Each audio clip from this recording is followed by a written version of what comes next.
잠깐 읽고 또 축주 듣도록 그렇게 하겠습니다. 누가복음 10장 33절에서 37절 말씀까지 교독하도록 하겠습니다.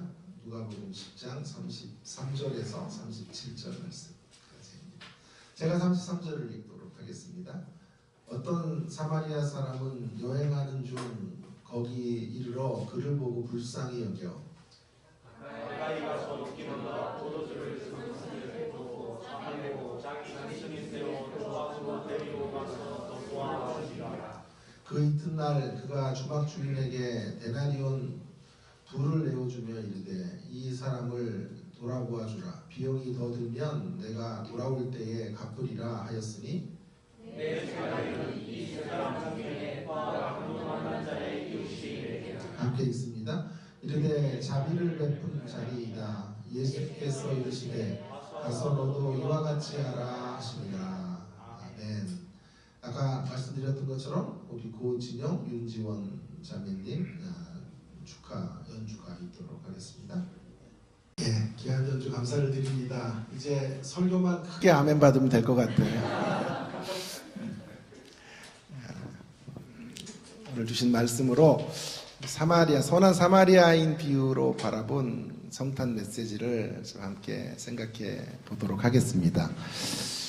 성경의 이 중심 메시지는 이제 주로 반복이 되는 경우에 그 반복되는 메시지가 중심점이다 이렇게 말해도 틀리지 않을 것입니다. 우리가 잘 알고 있는 이 선한 사마리아인의 비유에서 두 번 반복되는 구절이 있죠. 28절에 한번 나오고요. 28절에 일을 행하라 그러면 살리라.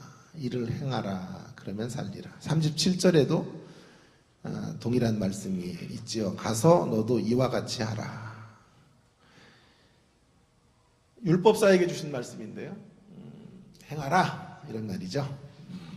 주로 율법사들은 말의 사람이에요. 논리의 사람, 이론에 강한 사람들이라고 말할 수 있겠어요. 예수님은 그저 말만 하지 말고 살아내라. 행함의 사람이 되라. 실천의 사람이 되라. 손의 신앙으로 나아오라. 그렇게 말씀하고 계십니다. 지금 조국의 교회는 율법사 같은 이들이 가득한 곳이 아닌가 이런 생각을 하게 됩니다. 유진 피러스는 얼마 전에 소천하셨는데요. 요한복음 14장 6절 말씀을 가지고 이런 설명을 하고 있습니다. 내가 곧 길이요 진리요 생명이니 나로 말미암지 않고는 아버지께로 올 자가 없느니라. 유진 피러스는 길이 항상 먼저 나와야 된다. 진리보다 언제나 길이 앞서가야 한다. 예수님은 길을 걸어가신 분이에요.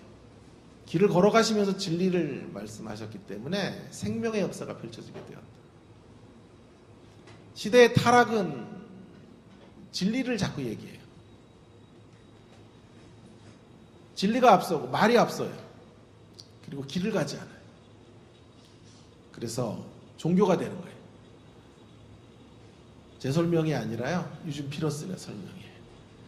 제가 했으면 이상한 설명이 되는데요. 유명한 분이 하니까 좀 타당한 설명이 됐죠. 그래서 유명해져야 돼요. 그래서 정말 멋진 해석이 아닌가 싶어요.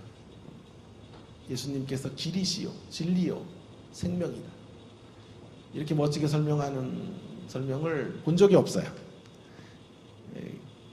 삶으로 먼저 살아가시는 자리에서 진리가 나오기 때문에 생명의 역사가 펼쳐지는 거예요. 시대의 어두움은 말쟁이들이 가득한 거예요. 교회가 세상에서 욕을 먹는 이유는 혀의 사람이 가득해. 논리의 사람들만 가득하지. 그 길을 걸어가지 않아요.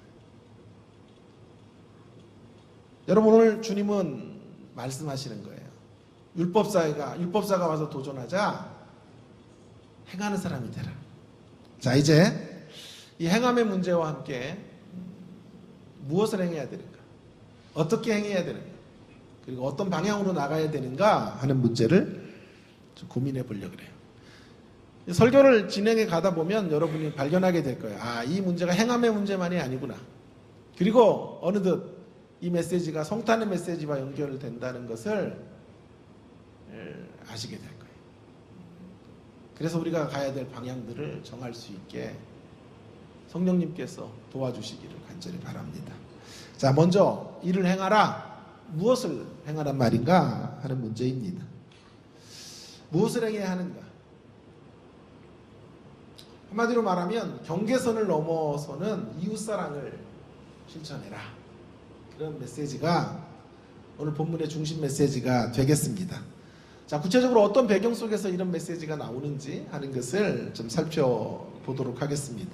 어떤 율법사가 등장합니다. 그 율법사의 이제 질문에서부터 끝내 선한 사마리아인의 비유가 나오게 되는데요. 율법사는 지금 예수님에게 나와 질문합니다. 선생님, 내가 무엇을 해야 영생을 얻을 수 있나이까? 그래, 영생의 길을 몰라서 묻는 게 아니에요. 사실은 예수님을 시험에 빠뜨리기 위해서 어떻게 하면 영생의 길을 걸을 수 있는지를 묻고 있는 거예요. 예수님이 역공을 펼치시죠? 율법에는 뭐라고 말하고 있니? 너 율법사니까 율법은 뭐라고 말하고 있는지 네가 답해봐라. 율법 교사는 자신의 지식을 뽐내기라도 하듯 대답합니다. 예, 율법에는 하나님을 사랑하고 이웃을 사랑하라고 그렇게 명하고 있습니다. 예수님께서 그에게 대답하십니다. 너도 그와 같이 해라. 그것을 행하라. 그러면 살 것이다. 그것을 행하라. 그러면 살리라. 제가 조금 있다가 이 메시지가 갖는 굉장히 어려운 말이에요. 행하라, 살리라. 우리는 믿어야 사는데 예수님이 행해야 산다라고 말씀하시니까 자칫 믿음으로의 구원이 깨지는 이런 본문처럼 느껴진다. 그래서 본문을 잘 따라오셔야만 할 것입니다. 그래서 첫 번째 실천의 메시지가 여기 이제 등장하게 되는 거예요. 이제 두 번째 실천에 대한 메시지가 나오게 되는 이야기가 계속 이어집니다. 그 율법교사가 이제 자신이 조금 더 의롭게 주님 앞에 보여지고 싶어서 이내 또 질문을 합니다. 그러면 내 이웃이 누구입니까? 예수님, 이웃이 누구입니까? 그 질문에 대하여 이제 그 유명한 선한 사마리아인의 비유가 답으로 제시되고 있는 것입니다. 어떤 사람이 예루살렘에서 여리고로 내려가다가 여리고로 내려가는 지역에 강도떼들이 우글우글 거렸던 것 같아요. 그래서 강도들을 만나고 거의 옷이 벗겨지고 거반 죽은 상태로 이제 피를 흘리고 있습니다. 그리고 강도들은 물건을 빼앗고 돈을 빼앗아서 도망을 하게 된 것이지요. 이야기의 흐름상 이 강도 만난 사람은 유대인으로 보입니다. 그때 길을 지나가지요. 제사장이 길을 지나갑니다. 거룩의 대명사라고 말할 수 있는 거룩 덩어리로 인정받고 있었던 제사장이 길을 지나갑니다. 유대인 독자들은 당연히 제사장이 그 강도 만난 사람을 도와줄 것이다. 그런 생각을 했겠지요. 그런데 주랭랑을 치죠. 기대는 실망으로 바뀝니다. 그래도 괜찮습니다. 그 다음에 레위인이 그것을 지나가고 있기 때문입니다. 이제 됐다. 레위인이 같은 동적인 유대인에게 어려움을 만난 유대인을 도와주겠거니 라고 생각을 하며 기대를 갖게 됩니다. 그런데 그도 역시 강도 만난 동료 유대인을 도와주지를 않습니다. 이제 그렇다면 세 번째로 등장해야 될 사람은 누구입니까? 세 번째로 등장해야 될 사람은 평범한 유대인이에요. 제사장도 아니고 레위인도 아니었으니까 이제 이야기가 어디로 가야 되냐 하면 평범한 유대인이 나타나서 소위 기대를 걸었던 기대주들이 해주지 못할 때 무명의 사람이 그 일을 감당해주는 이런 이야기로 전개되기를 유대인들은 바랬을지 몰라요. 그런데 오늘 이야기의 파격성은 여기에 있는 거예요. 전혀 예상하지 못했던 세 번째 인물이 등장하고 있는 것입니다. 그 사람은 다름 아닌 유대인이 아니라 사마리아인, 그들이 그토록 경멸했던 혼혈족이죠. 정통 유대인들이 이방 사람들과 결혼해서 나온 혼혈족들이기 때문에 유대인과 이방인, 그 사마리아인 사이에 뿌리 깊은 어떤 반목에 질시에 깊은 골이 있었어요. 사마리아인들은 사람으로 취급하지 않았는데 그 사마리아인이 강도 만난 유대인을 도와주고 있는 거죠. 언뜻 보기에는 그가 그 유대인을 지나쳐야 마땅한 것 같은데 어찌된 일인지 오늘 이 사마리아인은 유대인을 불쌍히 여겨 응급 조치를 취한 후에 그를 주막으로 인으로 데려가죠. 여인숙 같은 곳으로 데려다 주고 친절을 베풀어 줍니다.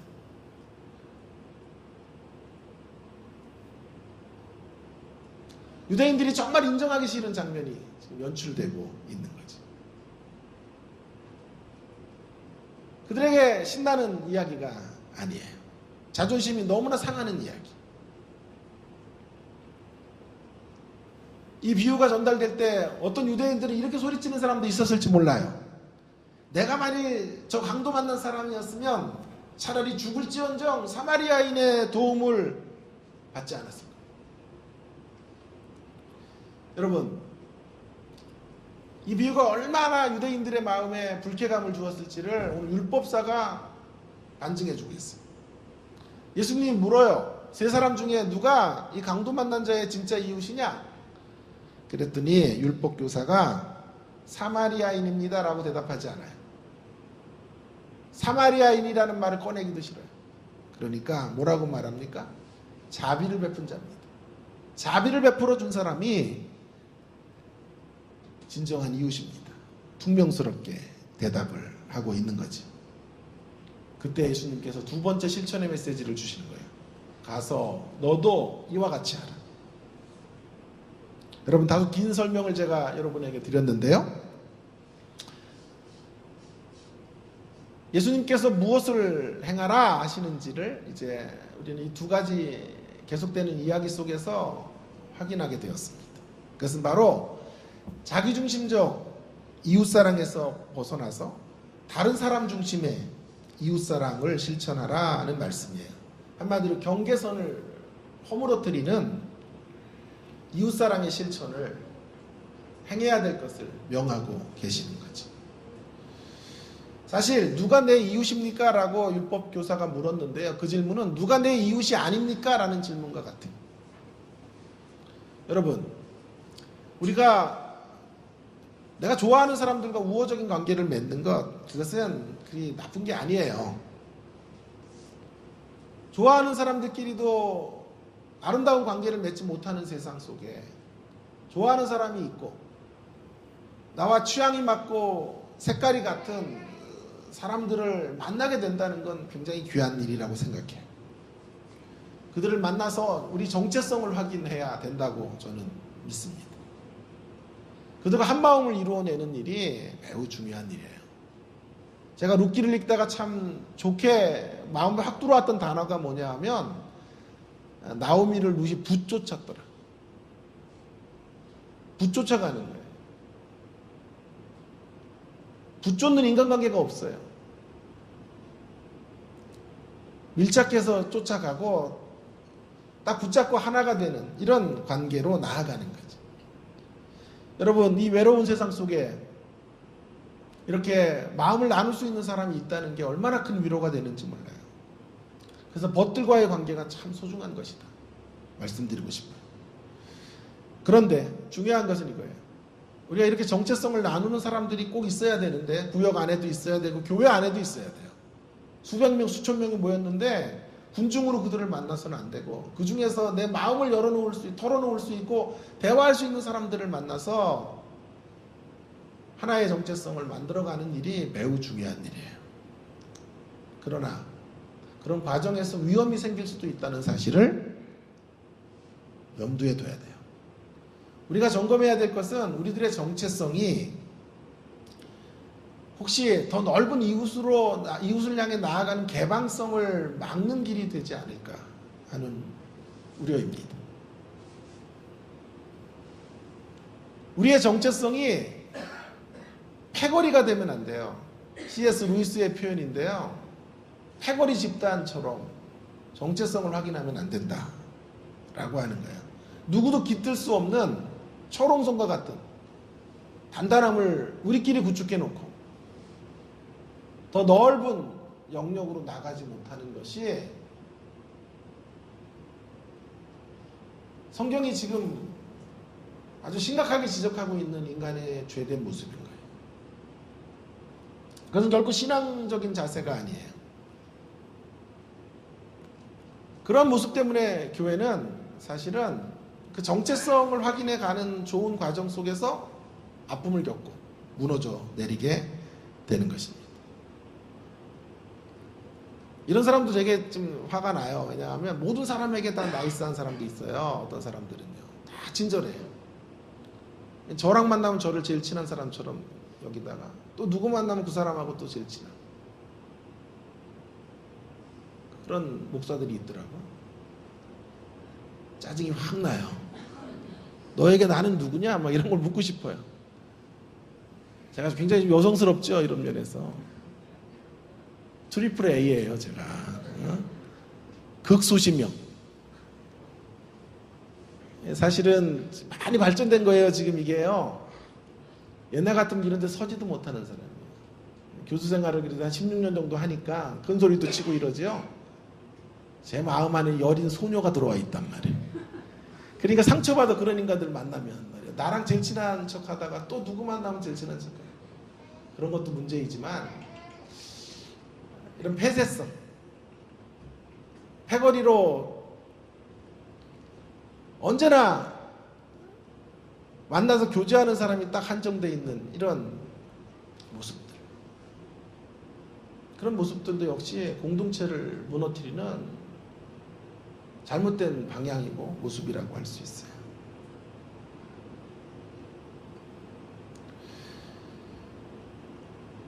여러분, 오늘 성경은 지금 이웃의 개념을 말해주고 있는 거예요. 누가 우리의 이웃인가? 나를 인정해주고 대접해주는 사람, 그들이 나의 이웃이죠, 당연히. 그 정도의 자기중심적 이웃 개념을 넓혀야 된다는 거예요. 그럼 어디로 가야 돼요, 우리의 이웃 개념? 나의 도움을 필요로 하는 사람들을 내 이웃으로 받아들여야 돼요.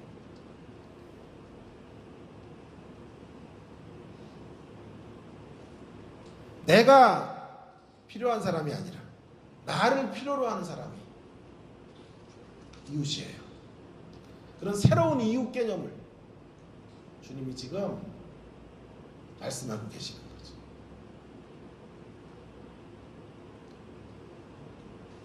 나의 도움을 필요로 하는 사람들, 그들에게 우리를 열어가야 돼요. 그들과 온전한 교제의 강가로 나가는 것. 성경은 그런 이웃 개념으로 신자들이 살아야 함을 명하고 계시는 거죠. 여러분, 하나님을 사랑한다라고 말하면서 이웃에 대하여, 특히 공경을 만난 사람들에 대하여 긍휼을 베풀지 않는 것은 거짓된 신앙이에요.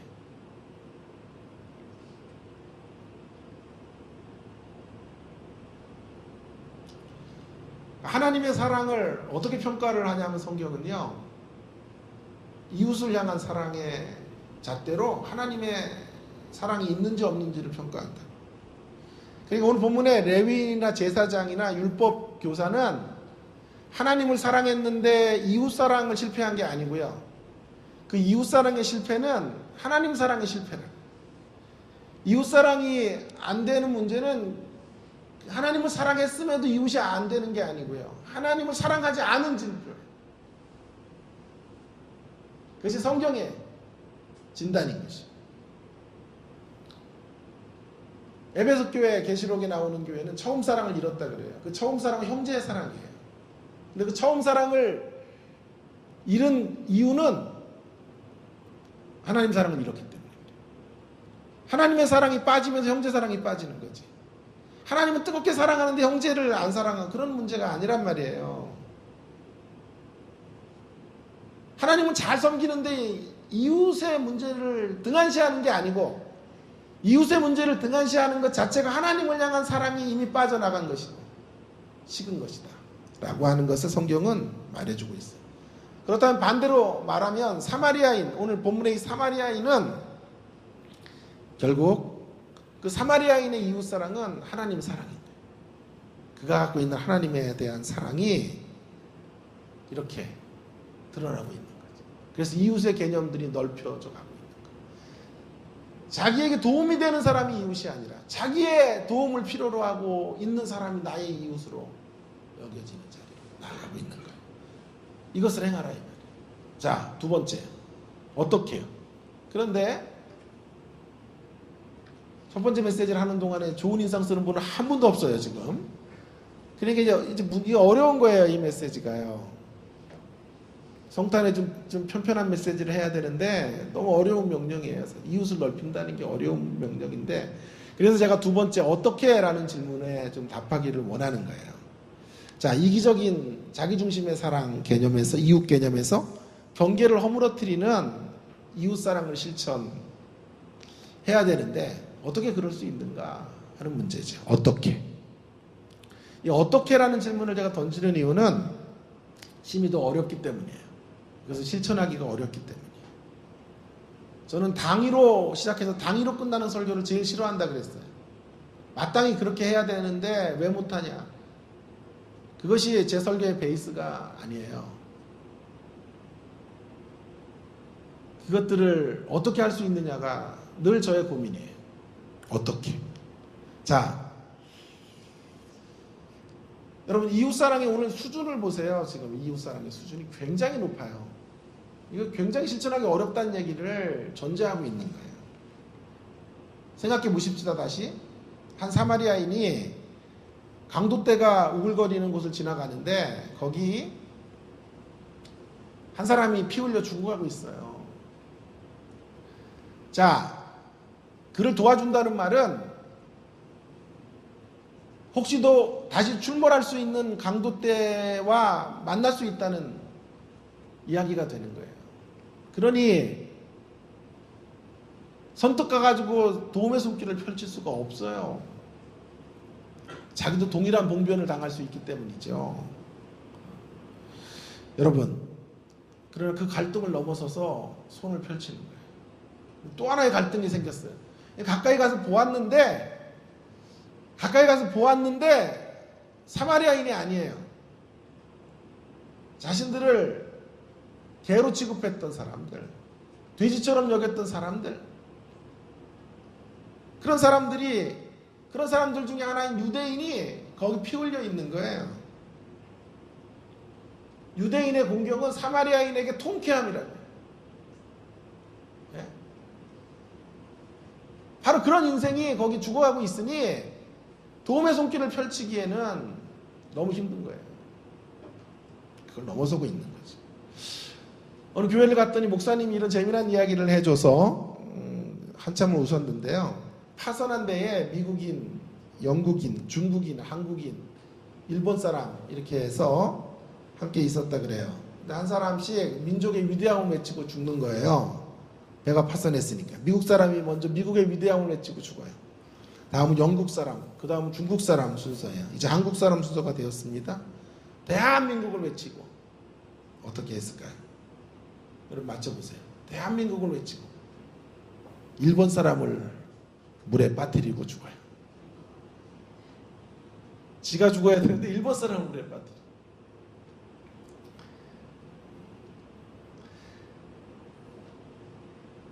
얼마나 웃었는지 몰라요. 아무도 안 웃네요.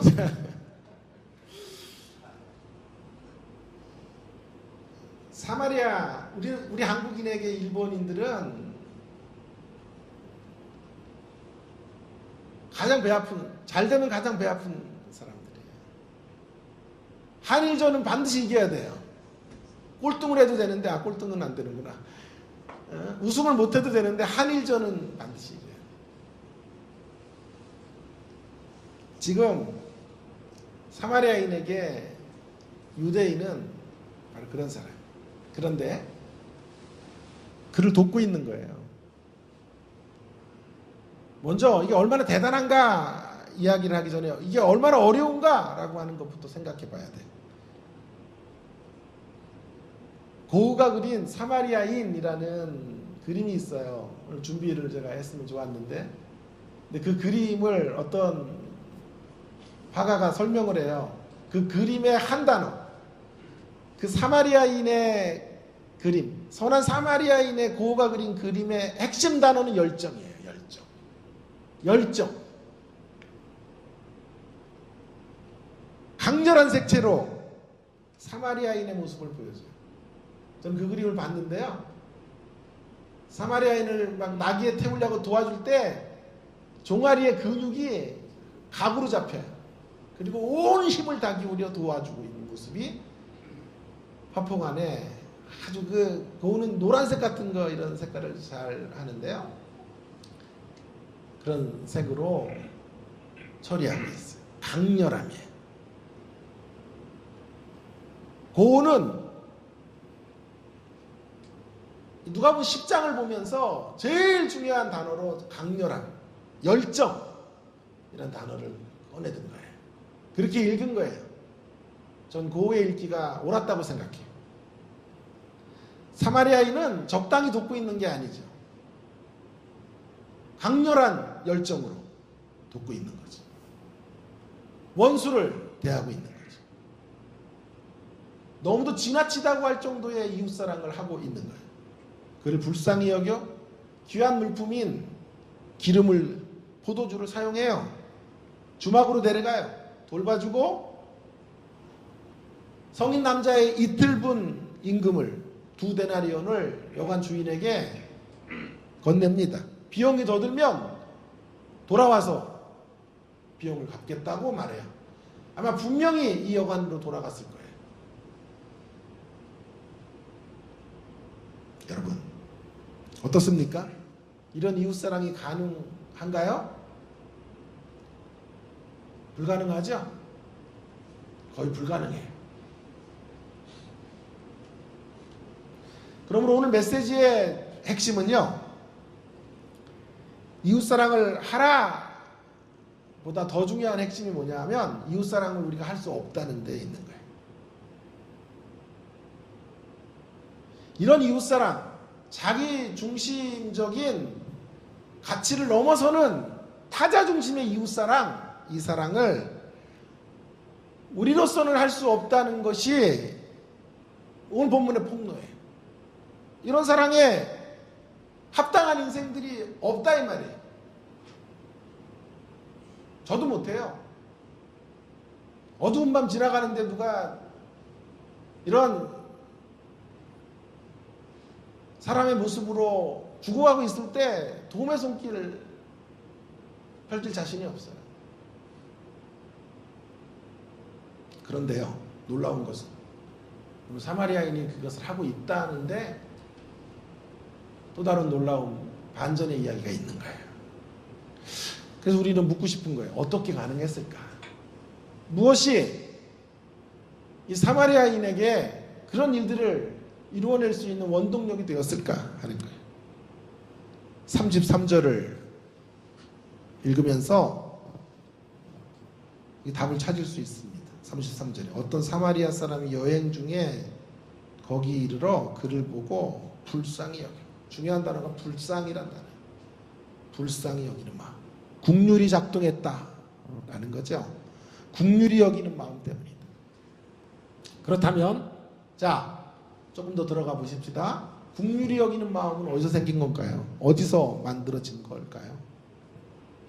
이런 질문을 계속 해가는 중에 저의 눈에 들어온 구절, 이 작은 눈으로 읽게 된 구절이 30절이에요. 30절을 놓치고 읽으면요, 본문을 절반도 못 읽는 거예요. 30절에 이런 구절이 있어요. 30절을 한번 들여다볼까요? 예수께서 대답하여 이르시되 어떤 사람이 예루살렘에서 여리고로 내려가다가 강도를 만남에 강도들이 그 옷을 벗기고 때려, 거기 중요하다, 거의 죽은 것을 버리고 갔더라. 거의 죽은 것을, 거의 죽은 것이라는 단어예요. 거의 죽은 것. 이 단어가 제 마음을 확 사로잡았어. 여러분, 거반 죽은 상태인 것을 바라보고 국률의 마음이 작동했다 이 말이에요. 거반 죽은 상태. 그 상태에 처해 있는 인생을 목도하고 마음이 불타오른 거예요. 왜 그럴까요? 사실은요, 이전에 거반 죽은 상태로 이 강도와 같이 서 있었던 사람이, 아니 이 강도 만난 사람처럼 서 있었던 사람이 사마리아인 자신이었기 때문에, 그것이 자신의, 이 사람의 모습이 자신의 과거의 모습이기 때문에. 누군가가 자신에게, 그런 상태에 있었던 자신에게 도움의 손길을 펼치지 않았다면 도무지 회생 불가능한 상태에서 길가에 객사하고 말았을 인생이 이 사마리아인의 과거의 모습이었어. 그런 상태에 있었던 사마리아인에게 위대한 사마리아인이신 예수님께서 찾아오신 거예요. 오직 국률의 시선 하나만 가지고 다가오셔서 자신을 불쌍히 여겨주신 거예요. 아니, 자기 한 사람을 만나기 위해 하늘 보좌를 버리고 이 땅 위에 오신 거예요. 그 위대한 사마리아인 예수님께서 오셔서 당신의 생명을 속전으로 지불하시고 그 보혈의 피로 자신을 살려주시며 고귀한 생명을 허락해 주신 거예요. 이것이 오늘 이 선한 사마리아인이 행동할 수 있었던 이유예요. 위대한 사마리아인이셨던 예수님과 비교해 보면, 그분의 국률의 행동과 비교해 본다면 자신의 모습은 너무도 하찮은 것을 불러요. 그런 마음으로 주님이 쏟아 부으셨던 열정에 작은 보답이라도 하는 심정으로 그가 작은 예수로 또 다른 사마리아인으로 강도 만난 사람에게로 나아가고 있는 것입니다. 여러분, 경계선을 허무는 사랑, 그 사랑의 시작은요, 경계선을 허물고 돌진에 들어오셔서 거반 죽게 된 저와 여러분을 건져주시는 주님의 이 국률의 행동에서 시작이 되는 거예요. 오늘 본문에, 자 이제 강도 만난 사람 편에서 한번 보십시다. 여러분, 이 강도 만난 사람이요, 어제는 그 강도 만난 자의 자리에 사마리아인이 있었다고요. 위대한 사마리아인이신 예수님을 만나 어제 피 흘리고 있었던 그 자리에 사마리아인이 있었다. 거반 죽게 된 자리에 있었던 그 사마리아인이 건져졌어. 자, 그가 이제 오늘 자신의 과거와 같이 그렇게 비참한 몰골로 죽어가고 있는, 거반 죽게 된 자리에 있는 또 다른 유대인을 만나고 있는 거죠. 작은 예수로 그 앞에 서 있는 거죠. 여러분, 강도 만난 사람 편에서 보세요. 만일 이 강도 만난 사람이 거반 죽게 된 상태가 아니면, 자신이 이러다가 죽는다라는 것을 깨닫지 못했으면 절대로 사마리아인의 도움을 받지 않았겠죠. 그가 자기에게 오는 환대를 향해서 마음을 열 수 있었던 이유는 딱 한 가지예요. 그가 거반 죽게 되었다는 사실을 알기 때문에. 만일 조금이라도 자신의 힘으로 일어설 수 있는 능력이 있었다면, 기어서라도 그 위기를 모면할 수 있었다면, 강도 만난 유대인은 사마리아인의 도움을 절대로 받지 않았을 거예요. 그러니 이 강도 만난 사람이 사마리아인의 도움을 받게 되었던 이유는 그가 가지고 있었던 철저한 무기력, 무능력, 거반 죽게 된 상태에 대한 자각에서 시작된 거예요. 그 자리에 있음을 알았기에 자기를 도와주는 그를 향하여 손을 내밀 수 있었던 거죠.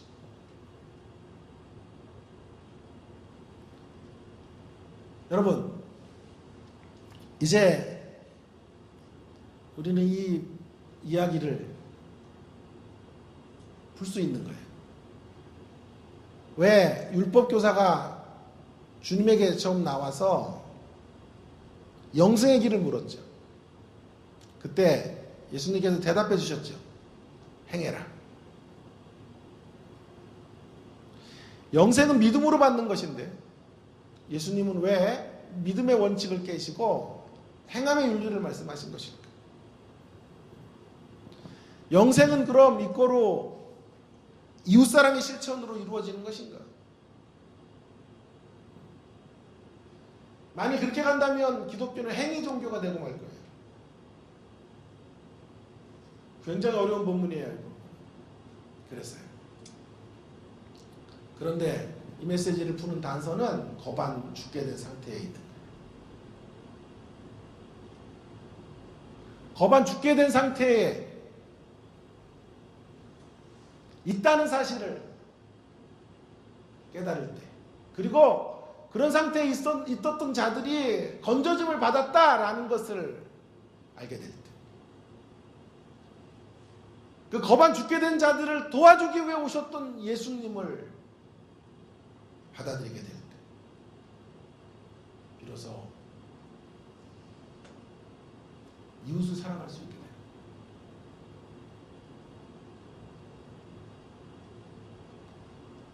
그래서 오늘 본문의 강조는 심령의 가난함인 거예요. 우리 자신들이 거반 죽게 된 상태임을 알고 우리를 구원해 주기 위해 오신 예수님을 향하여 우리 자신을 내어드려야 돼요. 거기에 구원이 임하게 되는 것입니다. 그 구원의 자리에 초대된 인생들은 또 다른 작은 예수가 돼요. 거반 죽게 된 자들을 향하여 나아가게 되는 것입니다. 여러분, 오늘 율법교사가 예수님을 못 만나는 이유가 무엇입니까? 레위인들이, 제사장들이, 유대인들이 주님 앞으로 나오지 못하는 이유가 무엇입니까? 오늘 비유는 그 이유를 선명하게 말해주고 있는 거예요. 그들이 왜 종교적으로 그렇게 무성한 예배를 드리고 율법을 지키면서도 예수님 앞으로 나오지 못했을까요? 주님 앞으로 나오는 길은 한 가지가 전제돼야 돼요. 우리 자신들이 거반 죽게 된 상태에 있다는 사실을 자각해야 돼요. 그리고 심령의 처절한 가난함을 가져야 돼요. 가난함을 가지고 그분 앞에 손을 내밀어요. 그분의 도우심을 바라요. 그런데 종교로 배부른 사람들, 늘 자아를 살찌우는 일에 밖에는 관심이 없었던 유대인들은 그들이 가지고 있는 선민의식과 여전히 그들 가운데 율법이 있다는 사실로, 성전이 있다는 것으로 그들 스스로는 괜찮은 사람들이라고 자기 자신들을 자평했던 사람들은 실상은 거반 죽은 상태에 있는 인생들인데 자기 자신들을 바라보지 못해요. 자기 자신들의 몰골을 정직하게 들여다볼 수 없기에 예수님이 오셨지만 예수님 앞으로 나오지 못하는 거예요.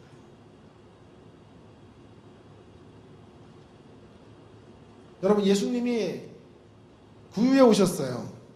굉장히 의미심장한 표현이에요. 왜 구유에 오셨을까요? 예수님이 저 왕국에 오셨으면, 왕국으로 오셨으면,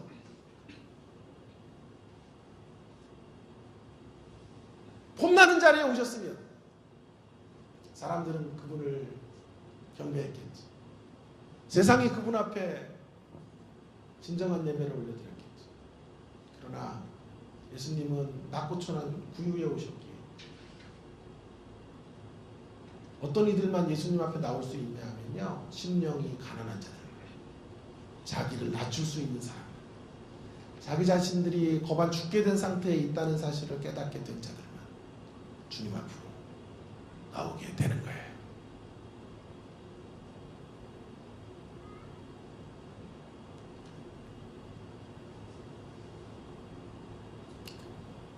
자, 그래서 예수님께서 참으로 낮고 천한 구유에 탄생하셔서 세상에 힘 있는 자들과 지혜 있는 자들을 물리치시고 참으로 겸손한 자들, 자기를 낮출 줄 아는 사람들에게만 구원의 길을 열어주시는 거예요. 결국 그렇다고 한다면 예수님의 이 말씀의 진의는 영생을 어떻게 얻습니까? 라는 말씀의 진의는 이웃사랑을 실천하라 말씀하셨는데, 행위로 구원받는다는 뜻이 아니고요. 이웃사랑을 실천하게 되는 길이 무언지를 알려주시고자 하는 거예요. 이웃사랑을 실천할 수 있으려면 자기 자신이 거반 죽게 된 상태에서 건져짐을 받았다라는 것을 깨닫는 사람, 그 사람들만, 자기와 같은 과거로 살아가고 있는 사람들에게 주님의 사랑을 전할 수 있는 거예요. 그래서 거반 죽은 상태로 예수님을 영접하는 자가 영생을 얻게 된다 라는 말씀에, 지난 100년의 소난 사마리아인의 비유에 대한 새로운 해석을 하는 현장이에요. 지금 여러분, 아무도 안 놀래시고 이러시는데요, 저 혼자 전율하면서 고독한 외침을 외치고 있는 거예요. 지금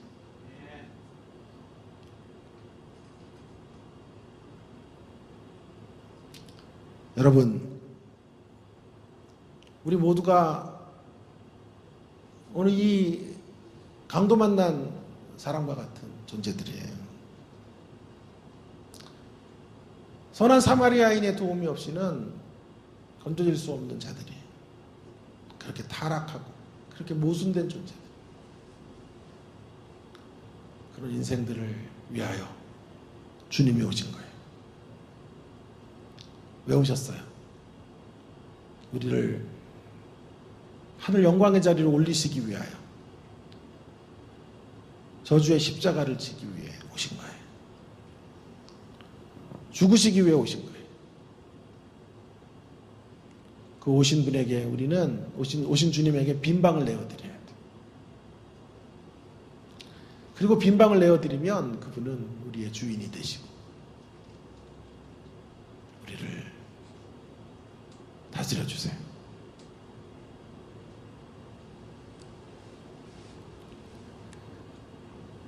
오늘 본문은 바로 그런 이야기를 우리 가운데 해주고 있는 거예요. 그래서 비유의 이야기가 제사장과 레위인과 영웅적인 유대인의 이야기로 가는 게 아니라 제사장, 레위인, 사마리아인의 이야기로 나아가고 있는 거죠. 사마리아인을 세우셔서 그 사마리아인이 거반 죽게 된 상태에서 돌아온 자들임을 알게 하시고, 그리고 사마리아인의 도움을 받아야 되는 사람이 도움을 받을 수 있는 유일한 길이 거반 죽게 된 상태에 있다는 것을 깨달을 때만 그 도움의 자리로 나갈 수 있다는 것을 알려주시라는 것이 이 비유의 핵심인 거예요. 그래서 오늘도 예수님을 만날 수 있는 인생이 누구냐? 우리 자신의 비극적 상태를 보고 비참한 현실들을 목도하고 주님 외에는 그 어떤 해답도 이 비극의 문제를 해결할 이 비참의 문제를 해결할 그 어떤 도움도 주님 밖에서는 얻을 수 없다고 깨닫는 자들 그리고 빈손으로 십자가를 붙잡을 때 그때 성탄의 기쁜 소식은 우리의 것이 되는 것입니다. 사랑하는 여러분, 세상 사람들은 그저 잘 되는 것이 복이라고 생각해. 그러나 우리 신자는 그렇게 말해서는 안 됩니다. 진정한 복은요, 우리가 거반 죽게 된 상태를 확인하며 거반 죽게 된 상태에 있는 우리 자신의 모습들을 하나님 앞에서 늘 들여다보며 빈손 들고 주의 은혜를 구하고 십자가를 붙잡고 사는 게 복된 삶이에요. 심령이 가난한 자, 그래서 팔복의 첫째 제일 중요한 첫 번째 메시지로 심령이 가난한 자가 복이 있나니 천국이 저들의 것이다. 그 심령의 가난함을 한번 구원을 받을 때 주님 앞에 저는 죄인입니다 라고 고백하고 주님을 영접하는 순간으로 끝나는 게 아니에요. 우리가 이 땅을 살아가는 내내 늘 그분 앞에 우리는 우리 자신들을 거반 죽은 상태로 깨닫고 우리 안에는 그 어떤 소망도 어떤 가능성도 그 어떤 깨끗함도 정결함도 없다는 사실들을 깨닫고 늘 그분을 우리의 구원자로 우리를 도우실 수 있는 진정한 이웃으로 받아들여야 되는 것입니다.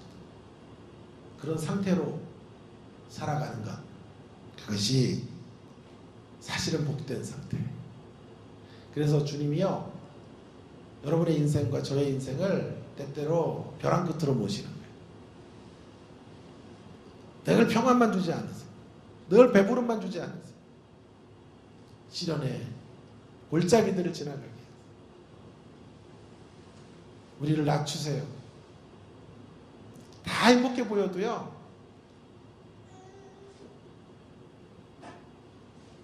가정 안으로 들어가면 다 아프고 말 못할 깊은 상처의 사연들을 가지고 살아가고 있어.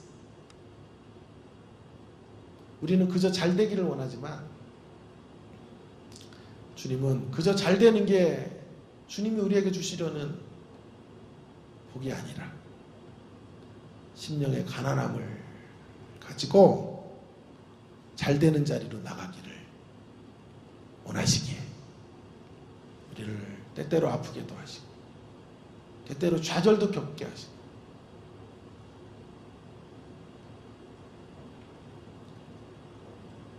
숱한 어려움의 시간들을 지나가도록 하시는 거예요. 거기서 심령의 가난함 자리를 배우게 하시고 터득게 하시기 위함이에요. 심령이 가난한 것이 잘 되는 일이에요. 또한 심령이 가난한 자로 잘 되게 하시기를 원하세요. 만약 심령이 가난해지지 않은 채로 잘 되면요, 남는 건 죄 지을 것밖에 없어요. 우리가 그렇게 우리 자녀들에게 성공과 승리를 원하는데요, 주님 없이 성공하고 승리하면 남는 건 죄 지을 일밖에 없어요. 더 많이 누리고 더 많이 가지고 더 높은 자리에 있으면 남는 건 죄밖에 없어요. 시간을 방탕하고 시간을 허비하다가 우리의 인생을 끝내는 일밖에 없어요. 세상의 향락에 취해 이 자본주의 가치의 정점에 선 사람으로 늘 무엇인가를 소유해야 기쁨을 누릴 수 있는 인생으로 살다가 끝날 것밖에 없어요. 바벨론의 가치에 가장 열렬한 추종자로 한 생애를 살다가 끝날 길밖에 없다는 거예요. 그래서 잘 되기 전에 반드시 있어야 될 것이 한 가지가 있는데, 가난해져야 돼요. 절박해져야 돼요. 주님의 도우심 없이는 살 수 없는 인생임을 처절하게 깨닫게 되어야만 합니다. 거기서 주님의 은혜로 일어서고 승리하게 됩니다. 그 승리가 진짜 우리의 삶을 풍요롭게 할 줄로 믿습니다. 그 승리로 죄가 아닌 의를 선택하고 그 승리로 인하여 나 중심의 가치가 아닌 타자 중심의 가치를 살아낼 수 있는 인생이 되는 거예요. 그래서 오늘 우리의 시련이 참 의미 있는 거예요. 우리의 좌절이 참 의미 있는 거예요. 거기서 심령의 가난함을 배울 수만 있다면 정말 복된 인생의 길을 걸어갈 수 있게 되는 것입니다. 자, 한 가지 더 살짝 생각해 보겠습니다. 이를 행하라. 어디를 향하여? 그럼 어디를 향해 가야 돼? 여러분, 지금 오늘 본문에 보면요, 유대인 독자를 향해서 강도만당 유대인을 도울 수 있는 사마리아인을 보내고 있죠.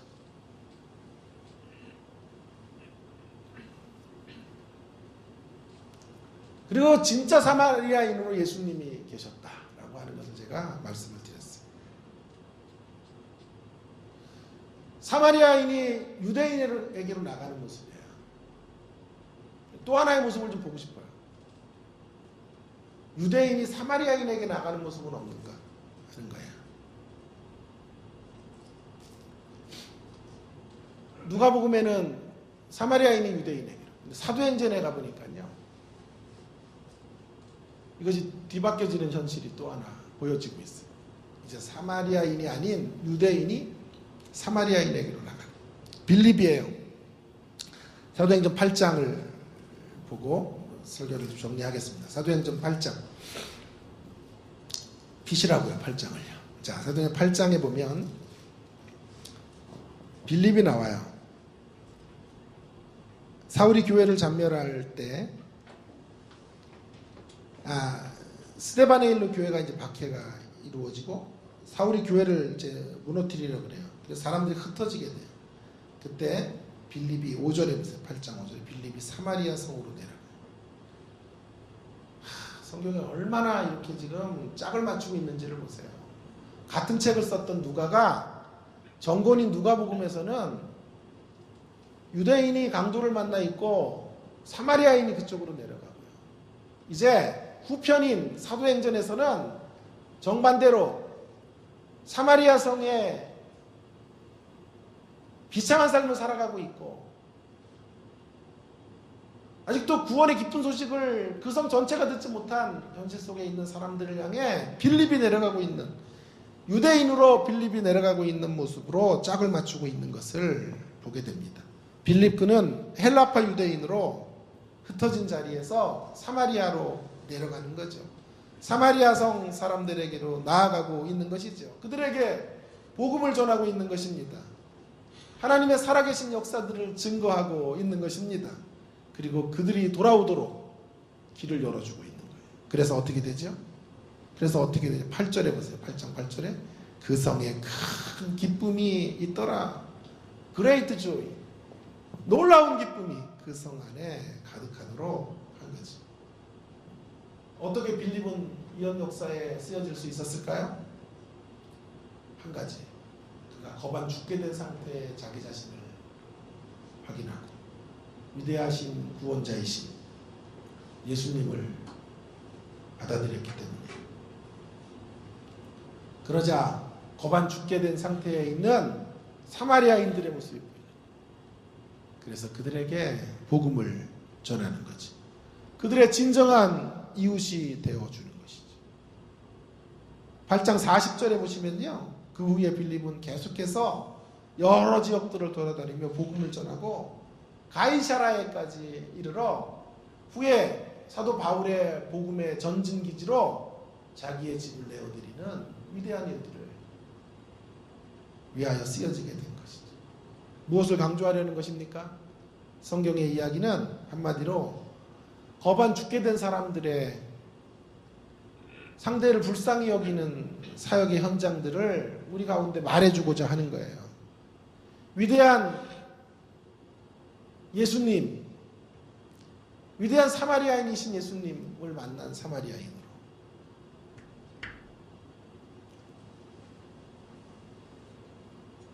그 예수님을 경험한 이들이 어떤 인종이든지 상관없어요. 주님을 경험한 자들이 그 주님의 국률에 감염되어 원수로 여겼던 사람들에게, 사마리아인이 유대인에게로, 유대인이 사마리아인에게로 나아가는 이러한 놀라운 구원의 역사, 생명의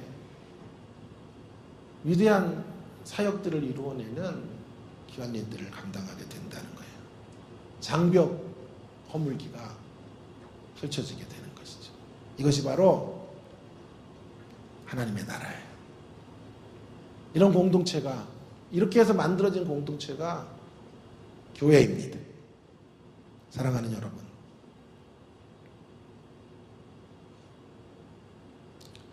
교회의 제일 중요한 가치가 무엇일까요?